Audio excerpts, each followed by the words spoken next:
Well, Peter Wakeman has stood for mayor before, and I practice what I preach. I've recently, in the last, about 2 years ago, I bought this place on Clifton Hill at an office road. I planted roughly 40 feijoa trees, cherry trees, and grapes. And here I've also planted lots of trees, so I'm totally convinced about the idea of a food forest.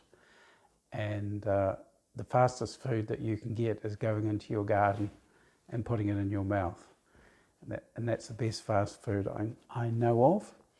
And I think it connects people to the earth, remain grounded. And I guess what got me into it was being able to get fresher food than what you could buy from the supermarket.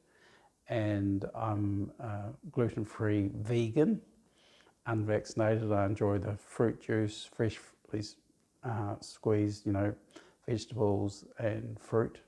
And I think there's nothing more than nature's medicine for looking after the body. And the sooner people realise that, like 90% of what's wrong with people is normally with what they eat or don't eat.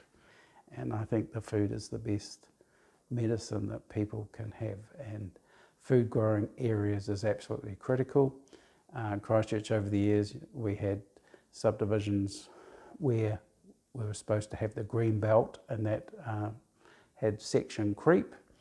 And the idea of having trees in an area is very relaxing. It's good for your health. In fact, they recommend that you spend an hour a month in native bush just to keep your body alive. So if you can do more than that, but with the people involved in this sort of thing, it's nature, plus it's a network of like-minded people who are interested in saving the environment. And Christchurch is supposed to be a garden city.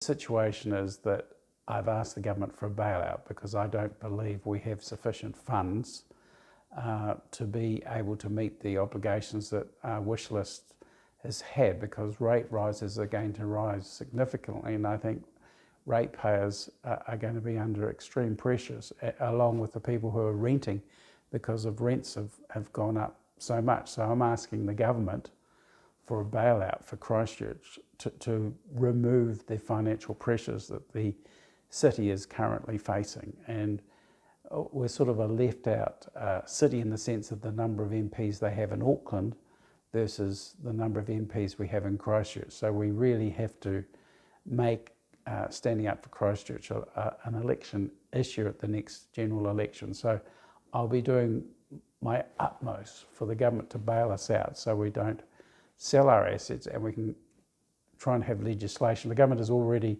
going to do legislation in November, as I understand, for protecting food growing areas. But it's ironic they're doing this after they've already sort of on the track to destroy, all the land they've done around Auckland for their development, for example, around Jewellery, great farmland. So cities without food are unsustainable. And years ago, it was 40 minutes work for surviving food for the day. And now 2 incomes are struggling, to raise a family. So the cost of living for getting food and shelter has gone up astronomically.